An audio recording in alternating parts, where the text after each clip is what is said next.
Shalom Jemaat BCS dimanapun kita berada. Mari kita luangkan waktu sejenak untuk merenungkan firman Tuhan pada hari ini.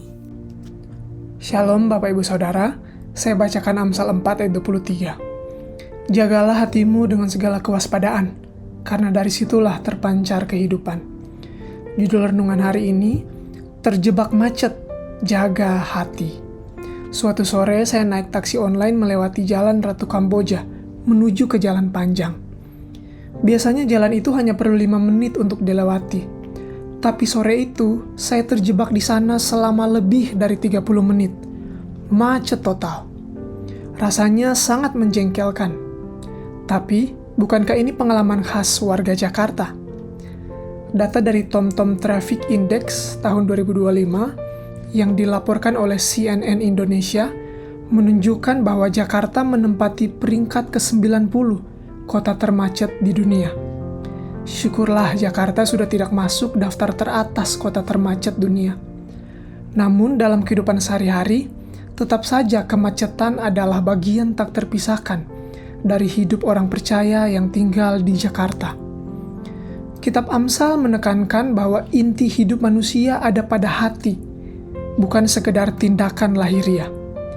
Rupanya, hati bukan hanya pusat emosi, tetapi mencakup pikiran, kehendak, dan tentunya pusat kasih sayang manusia.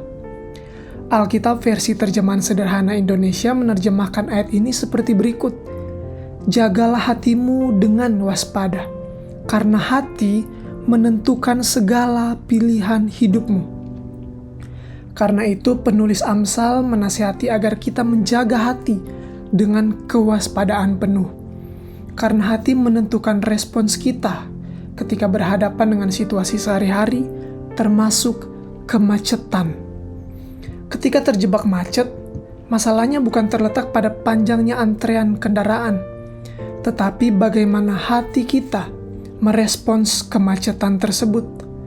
Hati kitalah yang akan menentukan apa kita akan dengerin lagu rohani sambil memuji Tuhan, mendengarkan lagu galau sambil mengenang masa indah bersama mantan, atau mengeluarkan kata-kata yang gak halus, gak romantis, gak galau, dan sudah pasti bukan pujian kepada Tuhan.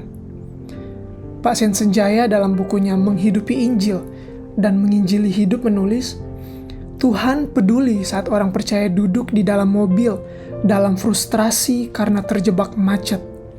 Ia peduli dengan bagaimana anak-anaknya berespons saat mereka terjebak macet. Tuhan tidak hanya menilai emosi kita, marah, kesal, cemas, tetapi ia lebih tertarik pada motivasi hati di balik emosi-emosi tersebut. Karena itu, Bapak Ibu Saudara, mari kita renungkan. Ketika kita terjebak macet, mengapa kita marah? Apakah karena kita merasa waktu kita lebih berharga dari orang lain? Apakah karena kita sebenarnya sedang menuntut kendali penuh atas segala sesuatu yang sebetulnya ada di luar kendali kita? Kemacetan bisa membongkar isi hati kita. Di saat itu akan kelihatan apa atau siapa yang kita sembah. Apakah diri sendiri? Apakah kenyamanan atau Allah yang berdaulat atas segala sesuatu, termasuk atas lalu lintas kota Jakarta?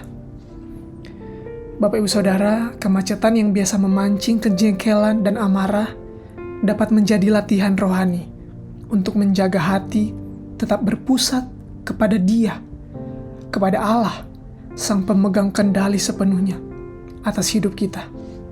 Oleh karena itu, firman Tuhan mengingatkan kita dan mengajak kita untuk menjadikan momen terjebak macet bukan sekadar momen frustrasi, tetapi juga kesempatan untuk memeriksa hatimu di hadapan Tuhan. Mari kita berdoa.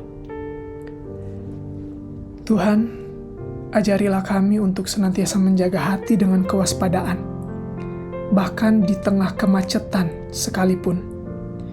Entah itu kemacetan ketika umat-Mu berangkat kerja, mengantar anak-anak bersekolah, menjemput anak-anak pulang sekolah, atau ketika umatmu sedang lelah setelah bekerja seharian, tetapi harus terjebak macet di perjalanan pulang.